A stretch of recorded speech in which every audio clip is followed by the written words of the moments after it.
मित्रों नमस्कार, जय हिंद, वंदे मातरम। मैं राजन पांडे बहुत स्वागत करता हूं आप सभी का आपके अपने शो दी राजन पांडे शो में। मित्रों, आज आप सबको पता है कारगिल विजय दिवस है। और इस कारगिल विजय में जो हमारे देश के लिए एक कह लीजिए कि 26 जुलाई का दिन है। मुझे अच्छे से याद है, मैं उस समय जयपुर में था और जब यह खबर आई थी तो मन कितना प्रफुल्लित हुआ था और कितना गदगद हुआ था अपनी देश की सेना पर। इतना मतलब मैंने अपने जीवन का पहला युद्ध देखा था। और मतलब hats off to all the martyrs. इस विजयश्री को वर्ण करने में जो भी सैनिक हमारे अमर बलिदानी ने अपना सर्वस्व न्यौछावर किया, उनके श्री चरणों में बहुत बहुत प्रणाम, कोटि कोटि प्रणाम। अब मित्रों, हम बात करते हैं आज के राजनीतिक घटनाक्रम की। तो आप सबको ही पता होगा और शायद आप सबने भी आश्चर्य किया होगा और शायद है कि हंसे भी होंगे। मैं तो हंसा था कि जिस प्रकार से विपक्ष ने मोदी सरकार के खिलाफ अविश्वास प्रस्ताव लाने का विचार किया और ला रहे हैं। मतलब रियली इट्स वेरी सरप्राइजिंग कि ये जो 26 दलों का गठबंधन है, जिसको उन्होंने बहुत प्रयास कर रहे हैं कि किस प्रकार से वो उसको इंडिया के बतौर जो हमारे देश का नाम है, तो बतौर इंडिया उसको स्थापित कर सकें। परंतु दिक्कत तो आ रही है, क्योंकि मोदी जी ने जिस प्रकार से अभी बखिया उधेड़ी है। आपने शायद एक मेरा अगर पिछला वीडियो देखा होगा, तो अब उनके सामने अब स्थिति ऐसी हो गई है कि यह जो नाम देना चाह रहे हैं, शायद है कि उनको अब 1000 बार सोचना पड़ेगा कि क्या वे इसी नाम के साथ वे चुनाव में उतरेंगे या इसमें कुछ संशोधन करेंगे। खैर, ये उनकी अपनी विषय वस्तु है। 26 दल हैं, बहुत बड़े बड़े नेता हैं, बड़े प्रकांड विद्वान हैं वे सब। तो मे भी है कि शायद है कि वे इस पर पुनर्विचार करेंगे और अभी जो मुंबई में बैठक होनी है उसमें शायद है कि कुछ संशोधन लेकर वे आए। और अगर लेकर नहीं आते हैं तो मोदी जी ने जिस प्रकार से अभी बखिया उधेड़ी थी सदन में, उनका यह कंटिन्यूअस प्रोग्राम चलता रहेगा। और आज मैं एक डिबेट में देख रहा था कि किस प्रकार से कांग्रेस के प्रवक्ता, मतलब वे तो जैसे इन 26 दलों को ही इंडिया मान रहे हैं कि इन 26 दलों से इतर भारत है ही नहीं, इंडिया का अस्तित्व ही नहीं है। वे जो भाजपा के प्रवक्ता थे, उनकी किसी भी बात पर इस प्रकार से चिढ़ जा रहे थे, इस प्रकार से उग्र हो जा रहे थे कि कुछ समय के लिए तो उन्होंने भाषाई मर्यादा भी भूल गए थे और यह भी भूल गए थे कि वे नेशनल टेलीविजन पर बैठकर डिबेट कर रहे हैं। कुछ ऐसे शब्द यूज कर रहे थे कि जो जनरली सिविलाइज्ड सोसाइटी में हम लोग अगर पढ़े लिखा तबका तो कम से कम अवॉइड करता है। खैर, अब ठीक है, अब उनको जैसा उनसे रिएक्ट करते बना वे रिएक्ट कर रहे थे। तो साहब, अब देखिए, इंडिया जो विपक्ष की भाई ठीक है, उनकी सोच है कि वे 26 दलों को ही इंडिया मानते हैं, तो उनको शायद है कि यह नहीं भूलना चाहिए भारत को, मतलब India, India that is Bharat, जैसे कि कॉन्स्टिट्यूशन के बुक में लिखा हुआ है। तो शायद है कि आप उसको सब शब्दों में ही समाहित नहीं कर सकते हैं, चाहे आप कितना बड़ा काव्य लिख डालें, कितना बड़ा आप ग्रंथ लिख डालें, कितनी बड़ी आप उस पर थीसिस लिख डालें। तो आप महज 26 दलों को अगर आप इंडिया समझते हैं तो आपकी बुद्धि को दूर से ही प्रणाम।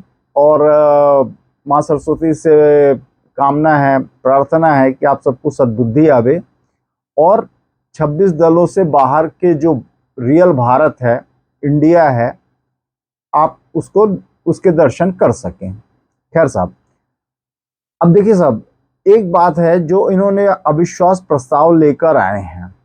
ठीक है, आएगा अविश्वास प्रस्ताव, पता है, उनको भी पता है कि कहीं से भी मोदी सरकार को इस अविश्वास प्रस्ताव से कोई खतरा नहीं है। संख्या बल में वे मोदी जी को अभी तो मतलब सोच भी नहीं कल्पना से भी परे है कि वे मोदी सरकार को गिरा लेंगे।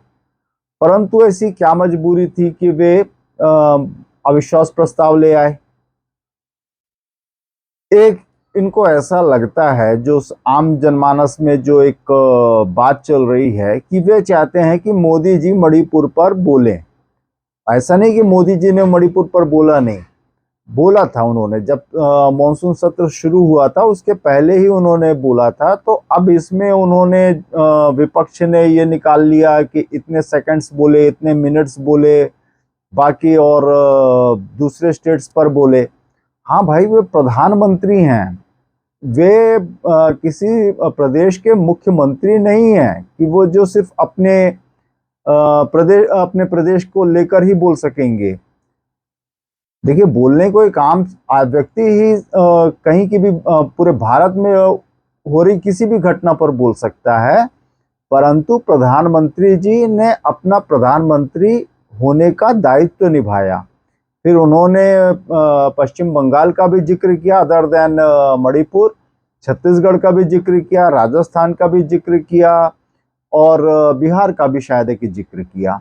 तो इसमें उनको इतना परेशान हो, विपक्ष को परेशान होने की जरूरत नहीं है। या तो उनको अभी भी ऐसा लग रहा है कि शायद है कि वे मणिपुर पर मोदी जी से कुछ और बुलवा लेंगे, कुछ और उनके स्टेटमेंट्स हो जाएंगे। तो ऐसा मोदी जी से विपक्ष की ऐसी आशा कोई करने, मेरी नज़र में तो बेईमानी है।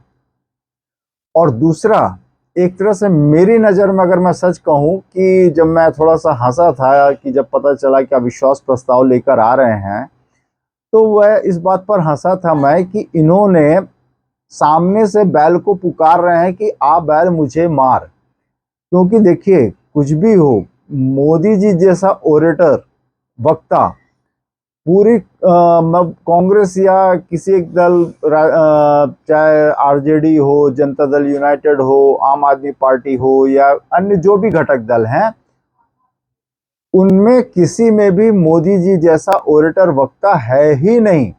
अगर आप याद करें तो अटल बिहारी वाजपेयी साहब का वह भाषण याद कीजिए जब उनकी सरकार एक वोट से गिर गई थी। तो जो उन्होंने भाषण सदन में दिया था, उसी की परिणति है कि फिर तब से भाजपा ने कभी पलटकर पीछे नहीं देखा और उत्तरोत्तर प्रगति करते चली गई, अपने संख्या बल को बढ़ाते चली गई। ठीक है, 2004 से लेकर 2014 तक मनमोहन सिंह जी प्रधानमंत्री रहे, परंतु जो उनका कार्यकाल था, शायद है कि मनमोहन सिंह जी से अगर व्यक्तिगत रूप से पूछा जाए कि अगर वे आकलन करना चाहें तो कैसे करेंगे, तो आई डोंट थिंक सो कि he will be very comfortable कि उसको इवेल्युएट कर सकें। और अगर मैं कहूं कि 10 में से अगर पॉइंट देने को कहा जाए, नंबर देने को कहा जाए, तो शायद है कि वे 6-7 भी देने में उनको ईमानदारी से वे शायद है कि बचेंगे। खैर साहब, आज बात चल रही थी अब हाँ, यहाँ पर एक बात आती है, अभी भी शायद है कि अब अगर I don't know, technically I don't know कि अब वो जो अविश्वास प्रस्ताव आना है, क्या इसको विपक्ष विड्रॉ कर सकता है या नहीं। अगर कर सकता है तो उसको कर लेना चाहिए। कारण कि अभी अगर आप सबने मोदी जी का भाषण सुना होगा, जो वे भारत मंडपम में दे रहे थे, एक बहुत बड़ी सौगात दी उन्होंने देश को, जो IICC सेंटर के नाम से भी है, परंतु मोदी जी तो मोदी जी हैं, तो उन्हें भारत से विशेष प्यार है, तो उन्होंने भारत मंडपम से उद्घाटित किया। तो उनमें उन्होंने कुछ बातें की जो बहुत ही, अब देखिए, जो अचीवमेंट्स जो गिना रहे थे, अगर मैं उनको पूरे फहरिस्त बनाकर मैं अगर एक एक का एनालिसिस और डिटेल में बोलना शुरू करूंगा तो एक ऑलमोस्ट 1 घंटे के ऊपर का वीडियो हो जाएगा। इसलिए जो बहुत ही मैं कुछ ऐसे पॉइंट्स निकाल के लाया हूं जिसको हम लोग डिस्कस कर सकते हैं। जैसा था साहब कि जब उनको 2014 में जब कमान मिली देश की, उनको सेवा का अवसर मिला, तो उस समय देश की जो अर्थव्यवस्था थी वो 10वें नंबर पे थी, यानी कि 10वें पायदान पर थी। और आज की डेट में भारत, हमारा राष्ट्र, विश्व की 5वीं सबसे बड़ी अर्थव्यवस्था बन चुका है।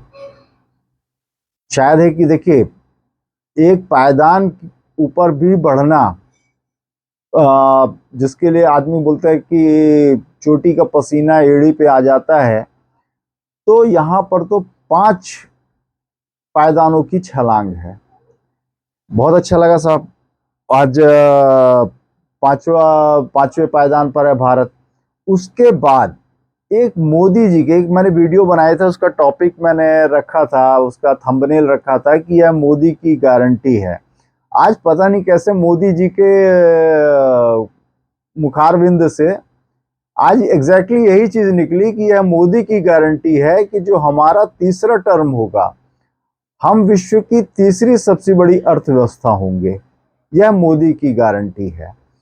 तो मुझे थोड़ी देर के लिए ऐसा लगा कि शायद है कि वह थंबनेल बनाते समय आई वॉज प्रोफेटिक।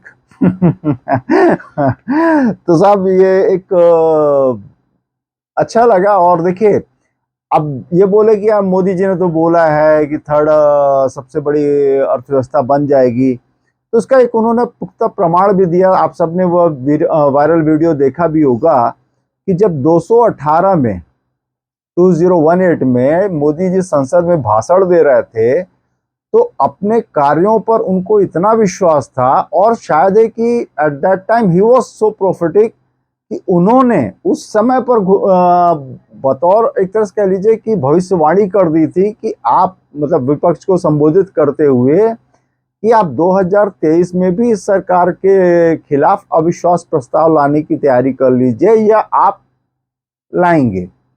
और देखिए, हूबहू भविष्यवाणी सत्य साबित हो रही है।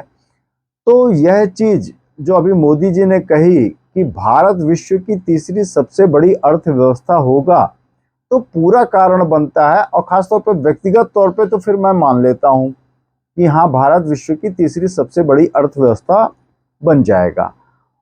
और जो उन्होंने कहा कि भाषण में अपने, कि आप अपने सपने सच होते देखेंगे। देखिए साहब, यह बात वही व्यक्ति कह सकता है जिसके पास विजन हो, जिसके पास एक स्कीम ऑफ वर्क हो कि उसे क्या करना है। वह सिर्फ एक जड़ बुद्धि जैसा एक मुद्दा पकड़ के नहीं बैठता है। कि जैसे अभी थोड़ी देर के लिए कहने में मुझे भी और लगता है कि विपक्ष का एकमात्र मुद्दा क्या है कि मोदी हटाओ, मोदी हटाओ, मोदी हटाओ। और दूसरी चीज पूछो कि भाई और इसके अलावा कुछ मुद्दा है क्या? नहीं, बस वही मोदी हटाओ।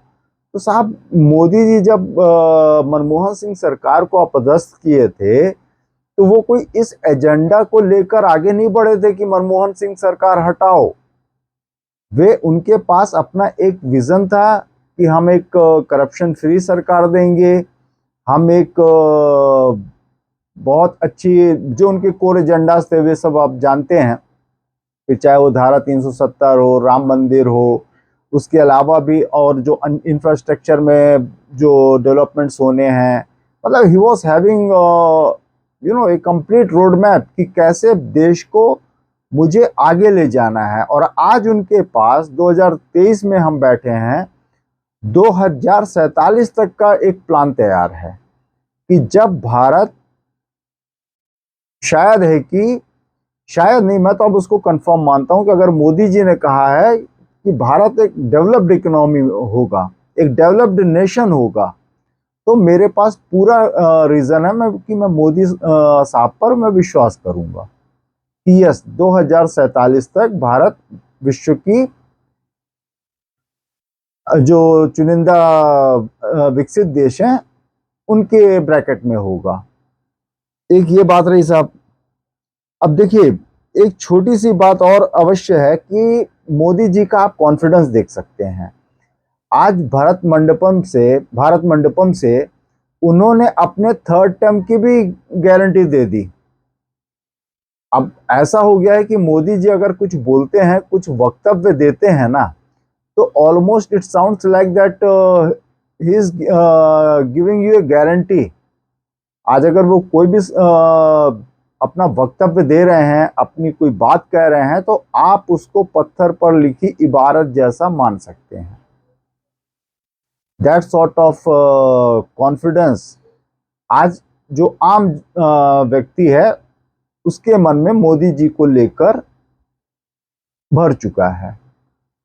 तो I wish and all the best Modi साहब को कि इस बार आंकड़ा शायद है कि 350 प्लस जाएगा अकेले बीजेपी का, और एनडीए का 400 प्लस तो जाना ही जाना चाहिए फिर तो। दूसरे तरफ आपने एक चीज और भी अगर आपकी जानकारी में आई हो तो वाईएसआर जगन मोहन रेड्डी जी की पार्टी, जो कि उनके पिताजी के देहावसान के बाद उन्होंने खड़ी की थी, वाईएस राजशेखर रेड्डी जी के मरणोपरांत, और इस समय वे आंध्रा के प्रधान चीफ मिनिस्टर भी हैं। उन्होंने along with Bahujan Samaj party supremo, उन्होंने मायावती बहन, उन्होंने इसका ये जो अविश्वास प्रस्ताव लाया है इसके औचित्य पर ही प्रश्न चिन्ह लगा दिया है, क्योंकि उनको मालूम है कि मोदी जी को मौका मिला तो वो जिस प्रकार से फिर विपक्ष की और खासतौर पे INDIA, जिसको ये लोग इन बतौर इंडिया की 26 दल ही इंडिया है प्रचारित करना चाह रहे हैं, उस सबकी मिट्टी पलीत करने में मोदी जी बिल्कुल भी समय नहीं लगाएंगे। क्योंकि देखिए, आप मोदी जी को बोलने पर मजबूर कर सकते हैं और वो मणिपुर पर बोलेंगे, आप लिखित में यह चीज रख सकते हैं, मणिपुर पर बोलेंगे, परंतु फिर वे और अन्य क्या क्या विषय, कौन कौन से स्टेट में क्या क्या हो रहा है, उन सब में भी किसी भी दल को वे छोड़ने वाले नहीं। और इसकी जो गूंज होगी उस दिन, जो भाषण होगा अविश्वास प्रस्ताव के दिन, जब मोदी जी बोलेंगे, विश्वास कीजिए उस दिन जितने भी टीवी चैनल्स चल रहे होंगे और प्रमुखता से जिस चैनल्स पे चल रहा होगा उसकी TRP मेनी फोल्ड्स बढ़ जाएगी। क्योंकि जिस समय मोदी जी बोल रहे होते हैं और एक तरह से वे सदन में नहीं बोल रहे होते, वे राष्ट्र को संबोधित कर रहे होते हैं, और इसकी फिर गूंज जो है साहब, ये 2024 के इलेक्टोरल रिजल्ट्स के बाद तक गूंजती रहेगी, that is for sure. And I believe आप सब भी इससे सहमत होंगे तो कमेंट सेक्शन में अपनी राय अवश्य दीजिएगा। और यह संवाद पसंद आया हो तो लाइक अवश्य कीजिएगा, चैनल को सब्सक्राइब अवश्य कीजिएगा, ज़्यादा से ज़्यादा शेयर कीजिएगा। जय हिंद, वंदे मातरम, जय जय श्री राम।